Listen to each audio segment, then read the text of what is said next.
In considering the labor process, we began (see Chapter 5) by treating it in the abstract, apart from its historical forms, as a process between man and nature. We there stated, if we examine the whole labor process, from the point of view of its result, it is plain that both the instruments and the subject of labor are means of production, and that the labor itself is productive labor.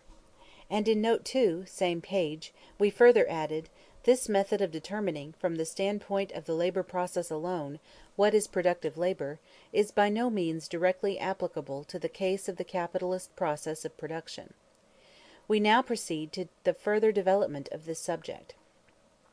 So far as the labor process is purely individual, one and the same laborer unites in himself all the functions that later on become separated. When an individual appropriates natural objects for his livelihood, no one controls him but himself. Afterwards he is controlled by others. A single man cannot operate upon nature without calling his own muscles into play under the control of his own brain.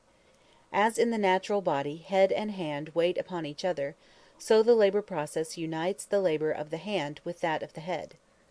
Later on they part company and even become deadly foes.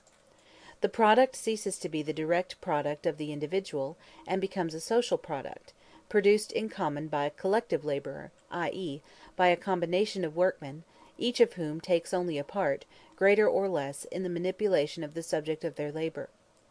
As the cooperative character of the labor process becomes more and more marked, so, as a necessary consequence, does our notion of productive labor, and of its agent, the productive laborer, become extended. In order to labor productively, it is no longer necessary for you to do manual work yourself. Enough, if you are an organ of the collective laborer, and perform one of its subordinate functions. The first definition given above of productive labor, a definition deduced from the very nature of the production of material objects, still remains correct for the collective laborer, considered as a whole. But it no longer holds good for each member taken individually. On the other hand, however, our notion of productive labor becomes narrowed. Capitalist production is not merely the production of commodities, it is essentially the production of surplus value. The laborer produces, not for himself, but for capital. It no longer suffices, therefore, that he should simply produce. He must produce surplus value. That laborer alone is productive, who produces surplus value for the capitalist, and thus works for the self-expansion of capital. If we may take an example from outside the sphere of production of material objects, a schoolmaster is a productive laborer when, in addition to belaboring the heads of his scholars, he works like a horse to enrich the school proprietor. That the latter has laid out his capital in a teaching factory instead of in a sausage factory does not alter the relation. Hence the notion of a productive laborer implies not only a relation between work and useful effect, between laborer and product of labor, but also a specific social relation of production, a relation that has sprung up historically and stamps the laborer as the direct means of creating surplus value. To be a productive laborer is, therefore, not a piece of luck, but a misfortune. In Book 4, which treats of the history of the theory, it will be more clearly seen that the production of surplus value has at all times been made, by classical political economists, the distinguishing characteristic of the productive laborer. Hence their definition of a productive laborer changes with their comprehension of the nature of surplus value. Thus the physiocrats insist that only agricultural labor is productive, since that alone, they say, yields a surplus value. And they say so because, with them, surplus value has no existence except in the form of rent. The prolongation of the working day beyond the point at which the laborer would have produced just an equivalent for the value of his labor power, and the appropriation of that surplus labor by capital, this is production of absolute surplus value. It forms the general groundwork of the capitalist system, and the starting point for the production of relative surplus value. The latter presupposes that the working day is already divided into two parts, necessary labor and surplus labor. In order to prolong the surplus labor, the necessary labor is shortened by methods whereby the equivalent for the wages is produced in less time. The production of absolute surplus value turns exclusively upon the length of the working day; the production of relative surplus value revolutionizes out and out the technical process of labor and the composition of society. It therefore presupposes a specific mode, the capitalist mode of production, a mode which, along with its methods, means, and conditions, arises and develops itself spontaneously on the foundation afforded by the formal subjection of labor to capital. In the course of this development, the formal subjection is replaced by the real subjection of labor to capital. It will suffice merely to refer to certain intermediate forms, in which surplus labor is not extorted by direct compulsion from the producer, nor the producer himself yet formally subjected to capital. In such forms capital has not yet acquired the direct control of the labor process. By the side of the independent producers who carry on their handicrafts and agriculture in the traditional old-fashioned way, there stands the usurer or the merchant, with his usurer's capital or merchant's capital, feeding on them like a parasite. The predominance, in a society, of this form of exploitation excludes the capitalist mode of production, to which mode, however, this form may serve as a transition, as it did towards the close of the Middle Ages. Finally, as is shown by modern domestic industry, some intermediate forms are here and there reproduced in the background of modern industry, though their physiognomy is totally changed. If, on the one hand, the mere formal subjection of labor to capital suffices for the production of absolute surplus value, if, for example, it is sufficient that handicraftsmen who previously worked on their own account, or as apprentices of a master, should become wage laborers under the direct control of a capitalist, so, on the other hand, we have seen how the methods of producing relative surplus value are, at the same time, methods of producing absolute surplus value. Nay, more, the excessive prolongation of the working day turned out to be the peculiar product of modern industry. Generally speaking, the specifically capitalist mode of production ceases to be a mere means of producing relative surplus value, so soon as that mode has conquered an entire branch of production, and still more so soon as it has conquered all the important branches. It then becomes the general, socially predominant form of production. As a special method of producing relative surplus value, it remains effective only, first, in so far as it seizes upon industries that previously were only formally subject to capital, that is, so far as it is propagandist; secondly, in so far as the industries that have been taken over by it continue to be revolutionized by changes in the methods of production. From one standpoint, any distinction between absolute and relative surplus value appears illusory. Relative surplus value is absolute, since it compels the absolute prolongation of the working day beyond the labor time necessary to the existence of the laborer himself. Absolute surplus value is relative, since it makes necessary such a development of the productiveness of labor as will allow of the necessary labor time being confined to a portion of the working day. But if we keep in mind the behavior of surplus value, this appearance of identity vanishes. Once the capitalist mode of production is established and become general, the difference between absolute and relative surplus value makes itself felt, whenever there is a question of raising the rate of surplus value. Assuming that labor power is paid for at its value, we are confronted by this alternative. Given the productiveness of labor and its normal intensity, the rate of surplus value can be raised only by the actual prolongation of the working day. On the other hand, given the length of the working day, that rise can be effected only by a change in the relative magnitudes of the components of the working day, viz., necessary labor and surplus labor, a change which, if the wages are not to fall below the value of labor power, presupposes a change either in the productiveness or in the intensity of the labor. If the laborer wants all his time to produce the necessary means of subsistence for himself and his race, he has no time left in which to work gratis for others. Without a certain degree of productiveness in his labor, he has no such superfluous time at his disposal. Without such superfluous time, no surplus labor, and therefore no capitalists, no slave owners, no feudal lords, in one word, no class of large proprietors. Note: the very existence of the master capitalists as a distinct class is dependent on the productiveness of industry. Ramsay, 1st C, page 206. If each man's labor were but enough to produce his own food, there could be no property. Ravenstone, 1st C, pages 14 and 15. Thus we may say that surplus value rests on a natural basis, but this is permissible only in the very general sense, that there is no natural obstacle absolutely preventing one man from disburdening himself of the labor requisite for his own existence, and burdening another with it, any more, for instance, than unconquerable natural obstacle prevent one man from eating the flesh of another. No mystical ideas must in any way be connected, as sometimes happens, with this historically developed productiveness of labor. It is only after men have raised themselves above the rank of animals, when, therefore, their labor has been to some extent socialized, that a state of things arises in which the surplus labor of the one becomes a condition of existence for the other. At the dawn of civilization, the productiveness acquired by labor is small, but so too are the wants which develop with and by the means of satisfying them. Further, at that early period, the portion of society that lives on the labor of others is infinitely small compared with the mass of direct producers. Along with the progress in the productiveness of labor, that small portion of society increases both absolutely and relatively. Besides, capital, with its accompanying relations, springs up from an economic soil that is the product of a long process of development. The productiveness of labor that serves as its foundation and starting point is a gift, not of nature, but of a history embracing thousands of centuries. Note: according to a recent calculation, there are yet at least 4,000,000 cannibals in those parts of the earth which have already been explored. Note: among the wild Indians in America, almost everything is the laborer's. 99 parts of 100 are to be put upon the account of labor. In England, perhaps, the laborer has not 2/3. The advantages of the East India trade, pages 73.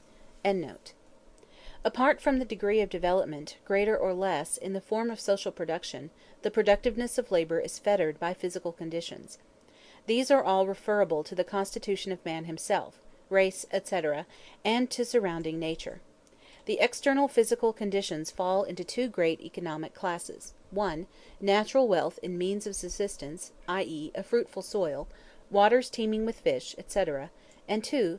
Natural wealth in the instruments of labor, such as waterfalls, navigable rivers, wood, metal, coal, etc.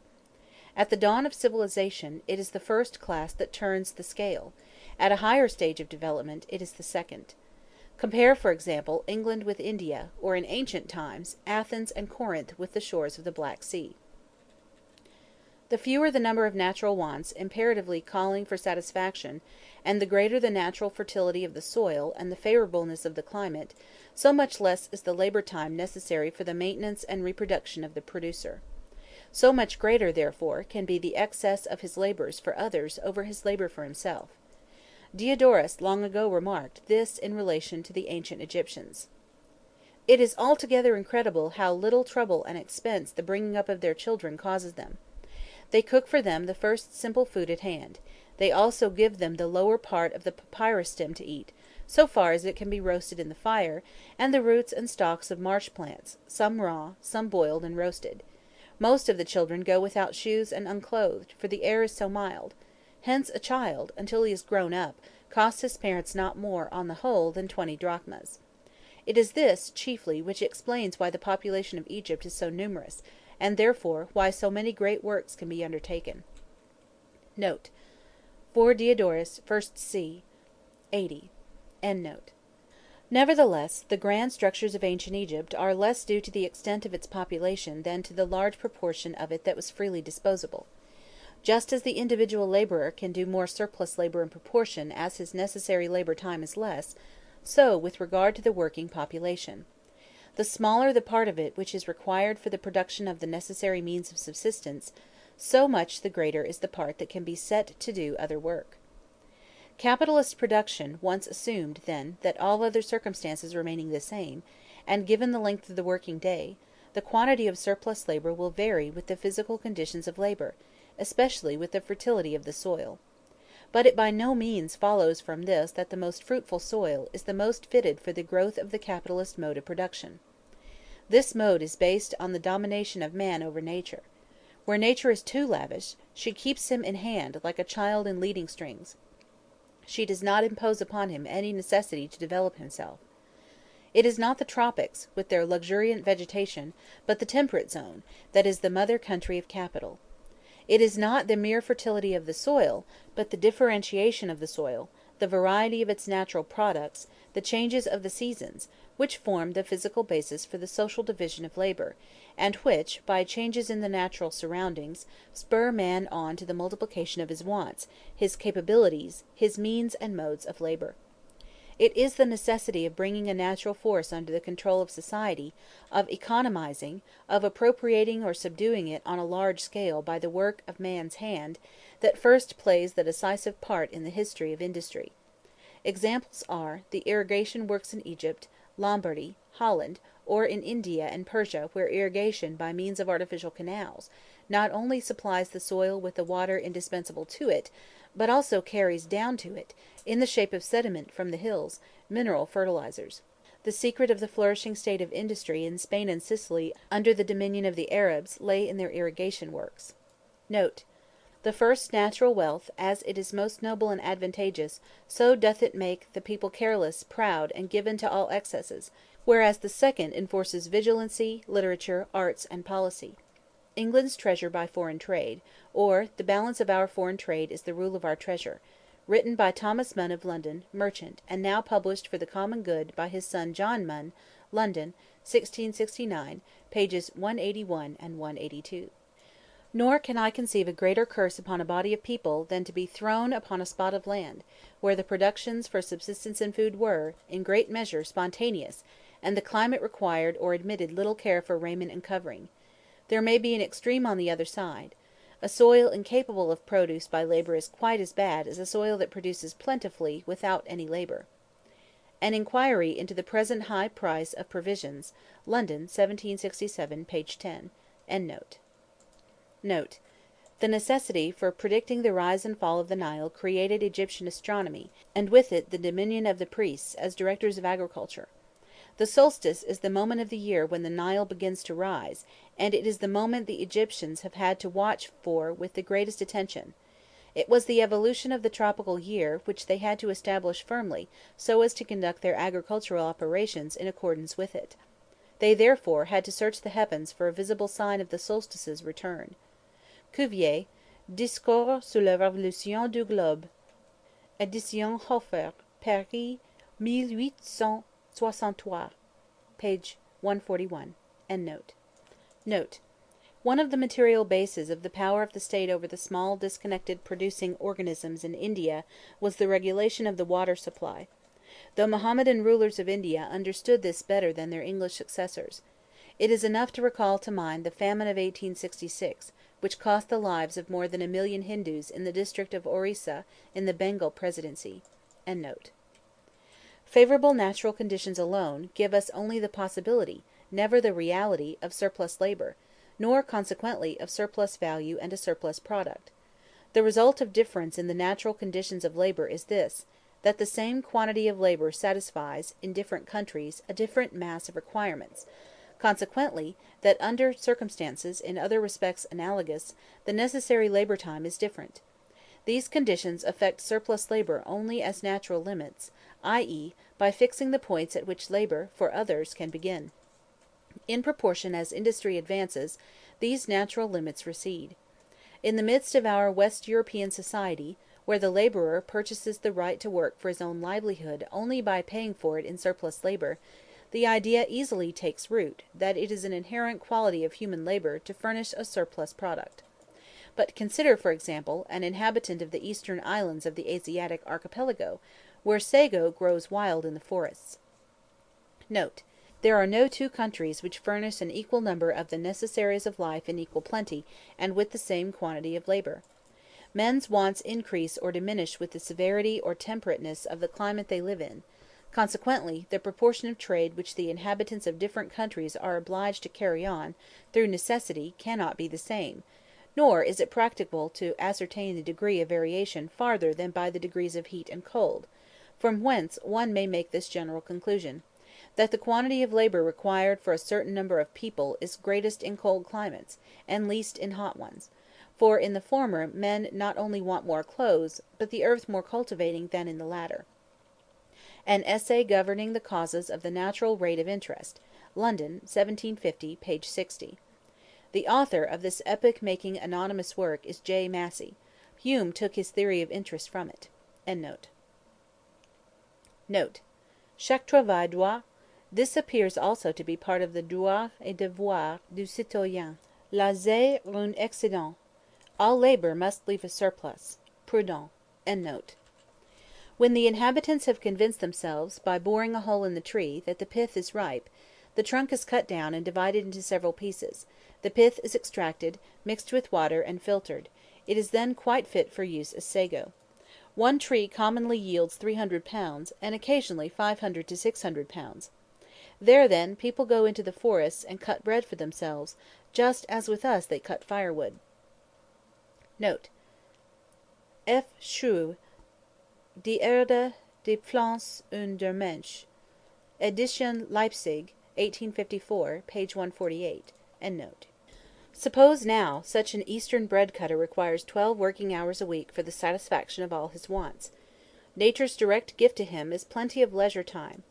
Before he can apply this leisure time productively for himself, a whole series of historical events is required. Before he spends it in surplus labor for strangers, compulsion is necessary. If capitalist production were introduced, the honest fellow would perhaps have to work 6 days a week, in order to appropriate to himself the product of one working day. The bounty of nature does not explain why he would then have to work 6 days a week, or why he must furnish 5 days of surplus labor. It explains only why his necessary labor time would be limited to 1 day a week. But in no case would his surplus labor arise from some occult quality inherent in human labor. Thus, not only does the historically developed social productiveness of labor, but also its natural productiveness, appear to be productiveness of the capital with which that labor is incorporated. Ricardo never concerns himself about the origin of surplus value. He treats it as a thing inherent in the capitalist mode of production, which mode, in his eyes, is the natural form of social production. Whenever he discusses the productiveness of labor, he seeks in it, not the cause of surplus value, but the cause that determines the magnitude of that value. On the other hand, his school has openly proclaimed the productiveness of labor to be the originating cause of profit, read surplus value. This, at all events, is a progress as against the mercantilists, who, on their side, derived the excess of the price over the cost of production of the product from the act of exchange, from the product being sold above its value. Nevertheless, Ricardo's school simply shirked the problem; they did not solve it. In fact, these bourgeois economists instinctively saw, and rightly so, that it is very dangerous to stir too deeply the burning question of the origin of surplus value.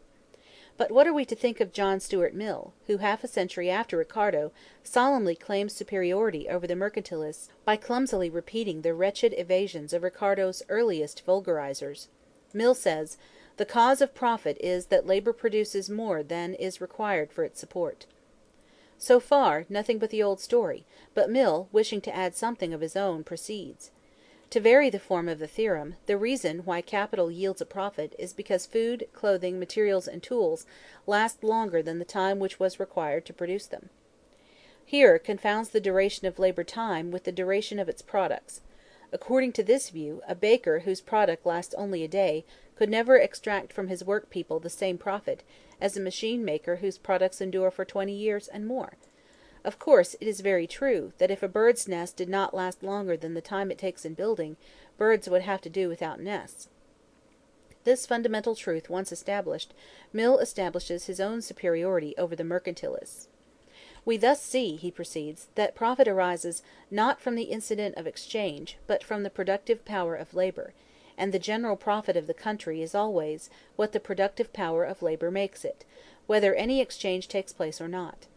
If there were no division of employments, there would be no buying or selling, but there would still be profit. For Mill, then, exchange, buying, and selling, those general conditions of capitalist production, are but an incident, and there would always be profits even without the purchase and sale of labor power. If, he continues, the laborers of the country collectively produce 20% more than their wages, profits will be 20%, whatever prices may or may not be. This is, on the one hand, a rare bit of tautology, for if laborers produce a surplus value of 20% for the capitalist, his profit will be to the total wages of the laborers as 20 to 100. On the other hand, it is absolutely false to say that profits will be 20%. They will always be less, because they are calculated upon the sum total of the capital advanced. If, for example, the capitalists have advanced £500, of which £400 is laid out in means of production and £100 in wages, and the rate of surplus value be 20%, the rate of profit will be 20 to 500, i.e. 4%, and not 20%. Then follows a splendid example of Mill's method of handling the different historical forms of social production. I assume throughout the state of things which, where laborers and capitalists are separate classes, prevails, with few exceptions, universally, namely, that the capitalist advances the whole expenses, including the entire remuneration of the laborer. Strange optical illusion to see everywhere a state of things which as yet exists only exceptionally on our earth. Note. In earlier editions of Capital the quotation from John Stuart Mill, I assume throughout, of the laborer, had been given incorrectly, the words where the laborers and capitalists are separate classes, having been left out. Marx, in a letter dated November 28, 1878, pointed this out to Danielson, the Russian translator of Capital, adding, "The next two sentences, viz., strange optical illusion to see everywhere a state of things which as yet exists only exceptionally on our earth, but let us finish, should be deleted and the following sentence substituted. Mr. Mill is good enough to believe that this state of things is not an absolute necessity, even in that economic system in which laborers and capitalists are separate classes." The substance of this note has been taken from the Volksab. The quotation from Mill is from his Principles of Political Economy, Book 2, Chapter 15, 5. But let us finish. Mill is willing to concede that he should do so is not a matter of inherent necessity. On the contrary, the laborer might wait until the production is complete for all that part of his wages which exceeds mere necessaries, and even for the whole, if he has funds in hand sufficient for his temporary support. But in the latter case, the laborer is to that extent really a capitalist on the concern, by supplying a portion of the funds necessary for carrying it on. Mill might have gone further and have added, that the laborer who advances to himself not only the necessaries of life, but also the means of production, is in reality nothing but his own wage laborer. He might also have said that the American peasant proprietor is but a serf who does enforced labor for himself instead of for his lord. After thus proving clearly that even if capitalist production had no existence, still it would always exist, Mill is consistent enough to show, on the contrary, that it has no existence, even when it does exist. And even in the former case, when the workman is a wage laborer to whom the capitalist advances all the necessaries of life, he, the laborer, may be looked upon in the same light, i.e. as a capitalist, since, contributing his labor at less than the market price, he may be regarded as lending the difference to his employer and receiving it back with interest, etc. Note. John Stuart Mill, Principles of Political Economy, London, 1868, pages 252 to 253. Passum. End note. In reality, the laborer advances his labor gratuitously to the capitalist during, say, 1 week, in order to receive the market price at the end of the week, and it is this which, according to Mill, transforms him into a capitalist. On the level plain, simple mounds look like hills, and the imbecile flatness of the present bourgeoisie is to be measured by the altitude of its great intellects.